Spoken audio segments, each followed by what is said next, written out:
São 7 horas e 51 minutos, perdão. Voltamos com Folha no Ar, primeira edição. E a presença hoje do nosso querido Felipe Quintanilha, que já faz parte aqui dos móveis e utensílios da Folha FM e da Continental anteriormente, né? E, Felipe, deixa eu abrir aqui, pode falar. O estúdio está bonito hoje, é um dos mais bonitos, se não for o mais bonito que eu já tive a oportunidade de estar presente. Né? Um dos mais bonitos, para não desvalorizar outros que também são muito legais. Mas lembro com muito carinho, gostava muito das tantas vezes que vim no estúdio, mesmo charme, depois, né? Do incêndio. Mesmo depois do incêndio. É um charme. O estúdio antigo, é um o Claudinho. Eu vim muitas vezes aqui bater boca com o Cláudio Nogueira sobre futebol. Faz muito tempo mesmo, porque bater boca com o Fluminense faz muito tempo que você não bate, né? Porque, não, bater boca é entre dois tricolores. Aí bate boca a qualquer hora, né? Hoje mais ainda, né? Hoje mais ainda. Não tem outra coisa a fazer a não ser bater boca. Vocês seguraram, mas agora Pedro vem pro Flamengo, só pra deixar claro, né? É verdade. Vocês seguraram quando vocês podiam, mas agora o Pedro vem pro Flamengo, né? Não deu certo lá fora. Bom, vamos lá. O Nunes pega o Fred. Bom, vamos lá. Com patrocínio do Centro Geriátrico, né? O Fred. Pelo amor de Deus, volta, é muita grana, né? Volta, né? É muita. Não, com direito a levar Dedé a reboque, eu fiquei sabendo que ele tava querendo fechar um acordo e Dedé junto com ele ainda, né? Dedé o zagueiro. Acabou. A meta agora é rebaixar o Fluminense. A meta é exatamente. Quase conseguiram uma vez. Se não fosse aquele cara da Portuguesa lá. Aquele bom advogado. Não, o cara da Portuguesa que fez a besteira de escalar o jogador. Todo mundo mas sabe. O advogado do Fluminense é muito bom. Ele é bom. Mas é bom, mas não, como presidente não serve não. Bom, vamos lá. Isso aí não vem ao caso, não vai resolver o problema de ninguém. Não vai. Né? Eu costumo dizer que o futebol pelo menos dá alegria. Dá alegria. Pra discutir. Ou pelo menos era para dar, né? Era para dar. Não, mesmo quando não dá alegria para um, dá alegria para outro e vira conversa, vira conversa de botequim. Lógico. Sempre é bom um cafezinho, uma água, uma cerveja. Quando você discute entre aspas, futebol, com pessoas equilibradas, divertidas. É bom. Nunca tem briga. Fica uma gozação danada e não dá briga. O problema é quando entram os malucos. Os quando desequilibrados no meio. É quando você começa a lidar com pessoas que são mais do que apaixonadas, né? Aí você não tem condição de levar sua família, que era um lugar tão bom para você levar sua família. Você não pode mais, infelizmente. Chega no Campeonato Carioca, o Campeonato Brasileiro, você é flamenguista. Vai levar um filho, uma filha sua para um Flamengo e Vasco? Esquece. Nunca. Você vai escolher Flamengo e Bahia. Flamengo e Bahia. Óbvio. Que não tem uma torcida adversária que seja tão... que gere no Flamengo essa... Infelizmente, são os fanáticos. Tem alguns fanáticos que prejudicam o futebol. De um modo geral. Na verdade, vamos ser honestos, né? Qualquer fanatismo é ruim em qualquer esfera. Não só no futebol. Na política a gente tem vivido. Na política a gente tem vivido muito isso. Essa onda agora recente de um lado fulano de tal, do outro lado fulano de tal, principalmente com essa ideia maluca, como se o Brasil tivesse dividido entre esquerdopatas e bolsominions, né? Como se a gente fosse dividido só nisso, né? E o engraçado é o seguinte, é que começam a usar os rótulos. Aí, por exemplo, você está falando política, mas você joga religião. Não, esse religioso é desta classe política. Este outro é dessa outra classe sabe política. Sabe o que é mais interessante? Talvez nesse aspecto religioso é o que menos a gente tem tido esse fanatismo, não tirando alguns fanatismos religiosos em termos de guerras que a gente vive no Oriente Médio. Mas, de um modo geral, eu acho que a gente vive hoje um período mais ameno essa questão das discussões religiosas. Talvez porque a gente tenha um Papa extremamente diferenciado em termos de diálogo, que recebeu todas as possibilidades e vertentes religiosas do planeta. O melhor amigo dele em Buenos Aires sempre foi um rabino. Exato, né? Inclusive ele é muito criticado pela própria igreja por fazer isso, por receber... Ninguém agrada todo mundo. Mas engraçado, Marco, que na religião, que é um assunto que já foi muito discutido sobre o fanatismo, a gente vive hoje um período um pouco mais ameno do que vivíamos antes. E, em comparação com isso, a política virou pior do que futebol hoje em religião. É um negócio insuportável. Aquele ditado popular que religião, né, futebol não se discute, e política, hoje em dia a única coisa que efetivamente você não deve discutir, se você não souber quem é do outro lado, é política. Porque algumas vertentes desse fanatismo chegam a vias violentas. Nós temos visto direto isso acontecer. Várias vezes. Independente de gostar ou não, de achar bem ou não. Eu li o artigo do Aloysio falando sobre... não sei se foi um artigo da Folha ou se foi na própria rede social dele. Falando sobre o especial do Porta dos Fundos. Sim. Independente de achar bom ou ruim, eu nem assisti aquele trem. Não posso nem emitir opinião. Mas ele foi muito feliz no artigo dele ao comparar. Gente, a que ponto se chega? Por causa de uma crítica... Você gerar um atentado com gente, bombas. Meu Deus, chega a ser um nível parecido com aquele que houve com o Charlie Hebdo.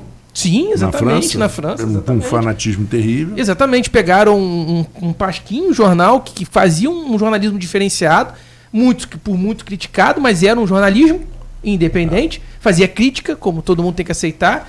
Igual tem gente que não gosta. Os chargistas trabalham com um humor diferenciado. E nem sempre a pessoa gosta. Era Charles Hebdo trabalhava com isso diariamente. Existe uma teoria, a gente até se afastou um pouquinho, mas é bom.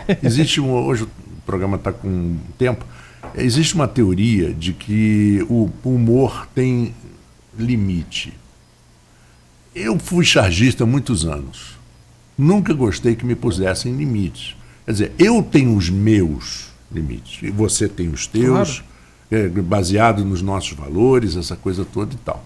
Agora, os limites têm que ser colocados por nós. Né? Esse negócio da censura, é proibir a exibição. Proibir a exibição, gente, vai adiantar? Não vai. E o que é mais interessante é que proíbe, alguns dias depois ou algumas horas depois, outro libera. É isso que é pior ainda, porque se a gente ainda tivesse algum regramento mais fixo para isso, ainda que você tivesse que criticar o regramento, você tinha uma lógica. É tão complicado o assunto que o próprio judiciário, que é quem decide em última instância... Não sabe. Não entende o que é. E segundo o doutor Benedito Abicair, ele já declarou que o Toffoli não poderia ter anulado a liminar dele, porque ainda teria instâncias inferiores. Há uma supressão de instância, mas ele foi instado a decidir. Então, o que acontece, Marco, eu acho que costumo dizer muito sempre, a gente hoje vive, infelizmente, a judicialização de tudo. De tudo. Tudo é judicializado. Não existe mais. Eu lembro de uma época, eu não sei porque eu não ouço mais falar sobre isso, mas uma época onde você tinha uma regra consensual muito grande, né? Principalmente os tribunais arbitrais, que se discutia tanto para resolver fora do judiciário. Agora não. Agora a gente faz questão de levar para o judiciário. Isso é em qualquer assunto. Um dos assuntos, e aí já retomando o fio da meada que a gente estava discutindo sobre a BR-101, aproveitando essa deixa da judicialização, Marco, por exemplo, muitas pessoas criticaram o governo Rafael Diniz e a mim especificamente, quando a Artérias instalou o semáforo de travessia de pedestre em frente à saída do Recanto das Palmeiras, próximo ao Shopping Boulevard. Choveram críticas e reclamações ao governo Rafael Diniz e a mim, enquanto presidente do MTT, por causa da instalação daquele semáforo. Sendo que não fomos nós que instalamos e nem queríamos que instalasse. Aquilo foi a judicialização de um problema. E aí eu puxei o gancho da judicialização para isso. Uma ação promovida, salvo o melhor juízo, pelo Ministério Público, tendo em vista a reclamação de moradores, resultou na instalação de um semáforo que para o trânsito da BR em vários momentos do dia, incluindo na hora de pico. Então, quando você vê, às vezes, que um congestionamento está lá antes do Shopping Estrada, é porque o semáforo que foi instalado ali depois da linha já tem uma linha de trem que reduz a velocidade, só para lembrar. É verdade. A linha do trem reduz, porque ela afunila e reduz por causa da trepidação. E é natural que você reduza. Já tem a redução do shopping. Como você tem o shopping e a entrada, você tem que todo mundo vai devagar para olhar, você desvia a atenção. Já tem dois fatores. Terceiro fator, você sai de uma rotatória. Quando você sai de uma rotatória, você sai com menos velocidade. Ali foi instalado um semáforo. Aquele semáforo foi instalado por causa da judicialização, Marco. Não foi estudo de tráfego, não foi estudo de necessidade, não foi verificado nada disso. Foi a judicialização do tema. O juiz concedeu a liminar da ação civil pública, determinou que a Artérias Fluminense instalasse E eles tinham 24 horas para instalar sob pena de multa diária de não sei quantos R$1.000. Foi lá e foi instalado. Então, assim, trazendo o gancho da judicialização, hoje tudo é judicializado.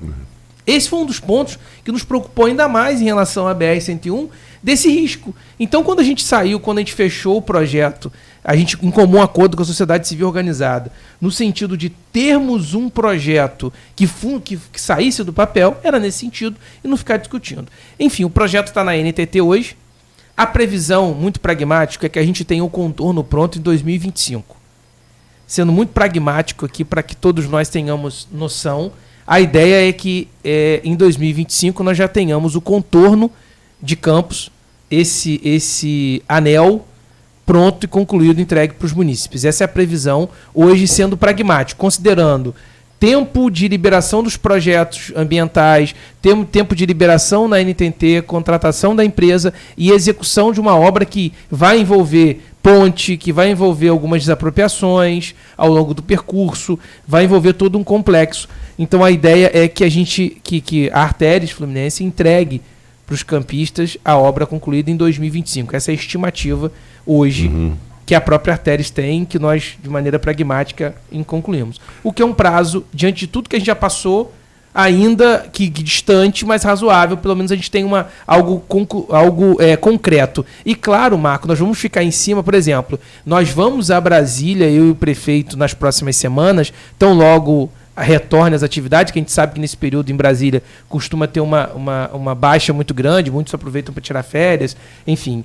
Retomando as atividades dos ministérios efetivamente, do Congresso, nós vamos a Brasília e o prefeito Rafael Diniz, especificamente para tratarmos desse assunto da BR-101, que os projetos estão lá da Artéries e outros projetos que você começou, ia me perguntar em relação ao restante da duplicação da BR-101. Antes de você falar como está a situação das duplicações, eu preciso dizer duas coisas para o nosso ouvinte, porque nós estamos aqui entrevistando o Felipe Quintanilha, da IMTT, e é mais do que IMTT, né, Felipe? Você é responsável Secretaria por Secretaria de Desenvolvimento Econômico, muito mais do que isso.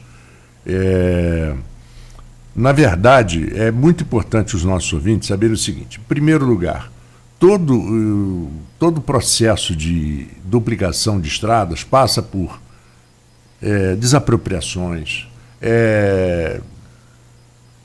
laudos de área de empresas ligadas ao meio ambiente. Tudo isso cria burocracia natural, né? Tem que haver dinheiro para se desapropriar, não? As coisas não são assim.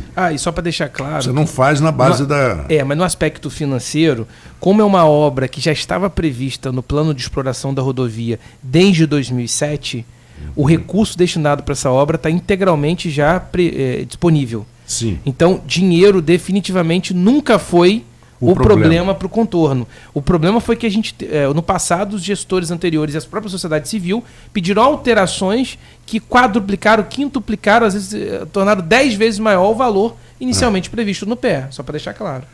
Mas em relação à duplicação, é muito óbvio quem pega seu carro, que pega seu ônibus e vai ao Rio de Janeiro, hoje... É outra realidade. É outra realidade. Você, de carro, você vai em 3 horas e meia sem correr. 3 horas e meia sem correr. Sim. Se o trânsito não tiver ande pare, aquela coisa, 3 horas e meia para o Rio de Janeiro. Antes você fazia 4 horas e meia, 5 horas. Eu fazia uma média. Como os horários que eu sempre precisei ir, desde quando trabalhei em outros municípios, eram sempre horários voltados para reuniões junto à Secretaria Estadual, que era para chegar lá às 8h30, 9 horas, eu sempre pegava aquele congestionamento absurdamente grande, que ainda tem, mas era muito pior daqui para lá na chegada. Então, eram sempre mais de 5 horas. Sempre. Ônibus chegava a ser 6 horas. Não só eu, quanto várias pessoas que fazem esse percurso. De um ônibus era entre 5 e 6 horas, regra. Hoje o ônibus dura efetivamente 4 horas. Exatamente. O ônibus que para, se você observar, dificilmente passa de 4 horas. Só quando tem alguma coisa fora do normal. Antigamente eu marcava muito, por exemplo, até Rio Dourado, que agora já fizeram a ponte. Você sentava e ia bem. Até Rio Dourado dava há 5 anos atrás 2 horas e 20. Hoje está dando 1h30. Certinho. Isso indo dentro da velocidade permitida. Não, se você for colado atrás de um ônibus de qualquer companhia, você vai chegar em 4 horas ao Rio de Janeiro. Exato. Porque eles não andam em alta velocidade, mas eles conseguem manter a velocidade. Eu já fui, algumas vezes eu tenho ido no leito da madrugada, por exemplo, e ele faz menos de 4 horas, Marco, 3 horas e 40. Se ele não demorar muito na parada de Niterói, quando ele costuma parar um pouquinho mais, ele leva 3 horas e meia, 3 horas e 40. Eu já fiz esse percurso nesse período sem ultrapassar limite de velocidade, porque você sabe que o tacógrafo não permite, registra a velocidade, eles não ultrapassam essa velocidade. Agora, um dado importante, Marco, a gente estava falando sobre BR, né, 101, só para a gente ter uma noção em termos de numéricos, né, valores previstos, investimento. Você tem noção do volume de investimento da concessão? Só para a gente ter uma noção em termos numéricos de recurso, né? Do quanto que entra. Tem muita gente que fala sobre a questão dos pedágios, dos valores pedagiados. Poxa, a gente paga muito caro, agora está R$6 o pedágio. Né? A gente não tem muita noção do volume financeiro. Né? A concessão, que ela tem o prazo de validade, né, de até 2033, que é quando encerra, né, o quanto que nós já tivemos de aporte, a previsão era que o investimento total, Marco, alcançasse 1,7 bilhão de reais. Esse é o recurso previsto no contrato com a Artérias Fluminense, que a Artérias investiria 1,7 bilhão de reais. Hoje, iniciando o 13º de concessão, a Artérias já colocou na obra 1 bilhão e 100 milhões de reais. Ou seja, nós temos a grande parte do investimento já foi feita nesse período. O que falta concluir para a gente ter uma noção enquanto quem utiliza efetivamente? Nós temos os trechos críticos, né, de Casimiro de Abreu, esse é o principal trecho. O trecho crítico de Casimiro de Abreu são 46 quilômetros, Marco, que estão parados hoje. É o principal gargalo da duplicação da BR. É o trecho que envolve Casimiro de Abreu por causa daquela área da Reserva Biológica União. Aquela área da Reserva Biológica União, que é cortada por cerca de 46 quilômetros da BR-101, que é o que hoje impede a duplicação, a grande parte da duplicação que falta. Dos trechos que falta esse trecho, o trecho de Casimiro, propriamente dito, que é um trecho pequenininho, menos de 1 quilômetro, né, o trecho de Casimiro, propriamente dito, mais 2 ou 3 quilômetros e mais outro trecho que é uma questão de água, de descida de água nas bases laterais, pequenos trechos. Hoje, o grande problema hoje da BR-101 são os 46 quilômetros da Reserva Biológica União.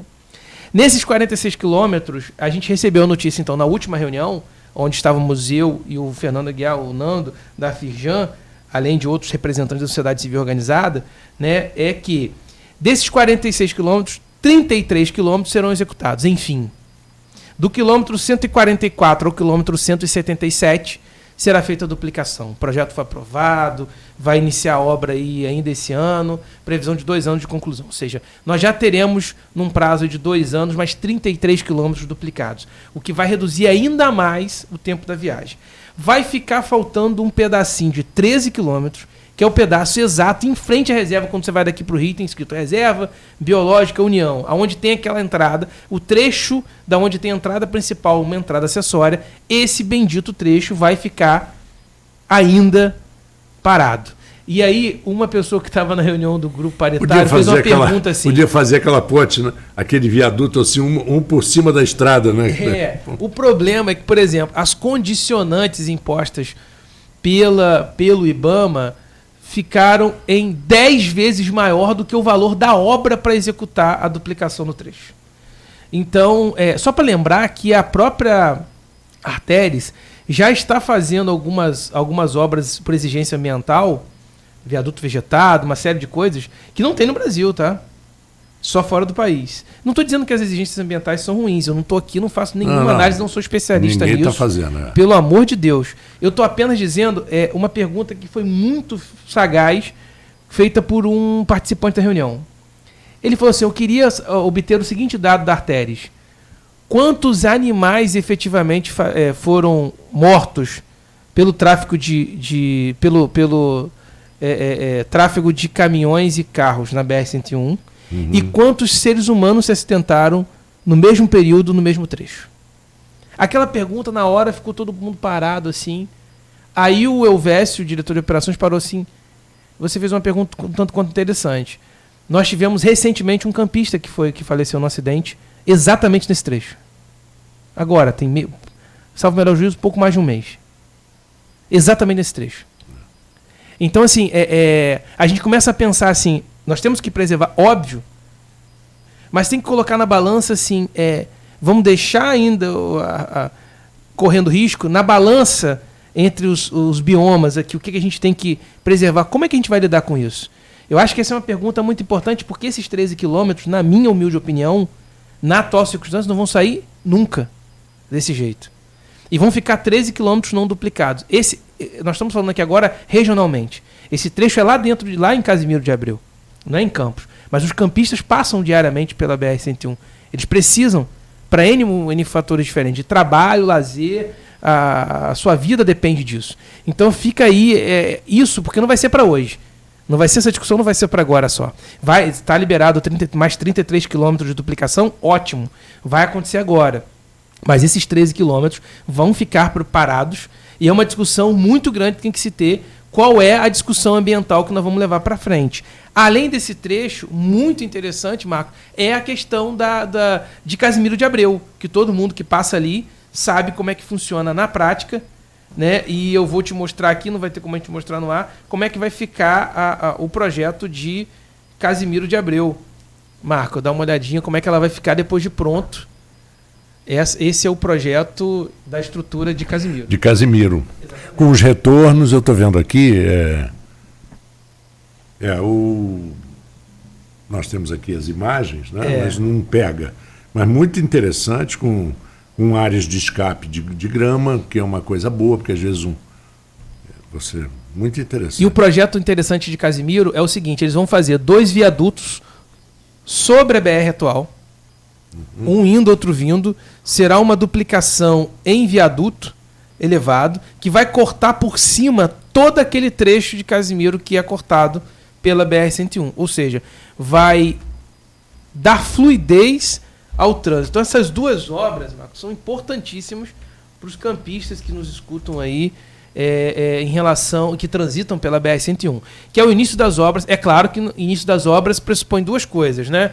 Um pouco de transtorno na ida durante esse período dos próximos 2 anos, porque nós estamos falando de obra, mas também pressupõe empregabilidade, uma série de fatores que serão originados por isso, mas que trarão, ao longo dos próximos 2 anos aí, extremo conforto para o campista, que são mais 33 quilômetros de duplicação na região da Reserva Biológica União, bem como sobre Casimiro de Abreu, que já está tudo pronto, todas as 2 obras são prazos de 24 meses, para que a gente possa ter a BR duplicada nesse trecho importantíssimo do estado do Rio de Janeiro.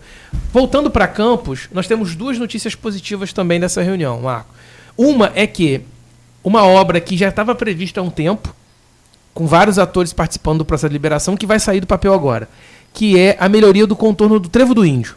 Não adianta chamar de outro nome, que todo mundo vai lembrar de Trevo do Índio, né? Fora a discussão, eu lembro bem a discussão quando foi tirado o índio. Né? Diz que ali na Beira Valão vão construir uma clínica onde era o Habib's. Aí o pessoal faz, parece que é uma clínica, uma academia, sei lá o que vai ser ali. Mas vai continuar sendo Habib's até o fim dos tempos. Isso. Onde é que você vai? Vou no Habib's. Mas acabou. Não, é academia lá, vou malhar no quibe. Não, é igual, por exemplo, quando o McDonald's eventualmente não vai sair, mas se um dia sair, eternamente vão chamar ali no McDonald's de McDonald's. Tem algumas coisas que são referências e que vão ficar, assim como o índio. O índio, o trevo do índio vai inevitavelmente ser chamado de trevo do índio, ainda que a gente fale de trevo da BR-101, da onde com o Flávio Arthur Bernardes, com o Anilo Peçanha e continuar da BR-101, as pessoas vão entender muito mais facilmente. Que ali não é nem Arthur Bernardes, né? Ali é o nome de um ex-prefeito. Sim, aí tem também um trecho chamado Mário Maranhão de Andrade, que vai até Dr. Beda e da Dr. Beda em seguida. Como eu tenho adotado a máxima de de usar os nomes mais populares possíveis para a população entender a comunicação, né? Que é muito difícil hoje em dia. Por isso que eu falo Arthur Bernardi. Mas é igual a 28 de março. Eu falo 28 de março para todos os efeitos, apesar de ter 3 nomes. A 28 de março a gente sabe que tem Tarcísio Miranda, enfim. Tem vários nomes diferentes. Mas Vieira Soto no Rio de Janeiro continua sendo Vieira Soto. Não vai mudar. Não vai mudar. O que vai acontecer no trevo, do antigo trevo do Índio, Marco? Serão construídas 2 pistas auxiliares. Nós vamos duplicar, na verdade, o trecho do trevo até o Shopping Boulevard, que é o pior trecho que nós temos. Ele será duplicado no sentido de que terão mais 2 pistas acessórias, uma de um lado, outra do outro, fazendo com que dê fluidez à saída daquela rotatória. Então, o principal miolo congestionado que nós temos, não só por causa dos vários condomínios que estão ali, e antes que me perguntem, e a pergunta principal eu tenho certeza, prazo. Uma alegria muito grande poder dizer que, enfim, essa obra ela vai sair do papel. Nós vamos, junto à NTT para autorização, a ideia é que ela inicie a obra ainda nesse primeiro semestre e que ela seja entregue para os campistas ainda no ano de 2020. Então, até o final do ano de 2020, nós teremos uma melhora significativa naquele trecho entre o Trevo do Índio e o Shopping Boulevard, que é o trecho de maior congestionamento que nós temos hoje no município. Então, é uma obra que nós teremos o prazer aí, junto à Artéria Fluminense, de entregar para os munícipes aí, né, em relação à melhoria dali. E o outro é o trecho de travessão, que também é um trecho onde você tem muita entrada e saída de carros e não tem um contorno adequado. Então, nós obtivemos a excelente notícia de que a obra também está prevista agora, primeiro semestre de 2020, que é fazer um contorno ali, melhorar, asfaltar todas as adjacências e melhorar aquela confluência que tem para a entrada de travessão, que é também uma entrada para São Francisco, as pessoas utilizam por ali. Claro. Então a ideia é que nós possamos ter ali aquele trecho importante melhorado. Bom, são quase 8h20, são 8h18. Nós ainda temos um segmento e aí já vamos falar um pouquinho mais do município, né? Nós estamos muito informando sobre as estradas, mas gostaria de que a gente entrasse um pouquinho também na situação aqui do nosso trânsito, tudo que está sendo feito, tudo que é possível se mudar. E aqui no Folha no Ar, primeira edição, nós voltamos dentro de alguns instantes e fique conosco. A Proteus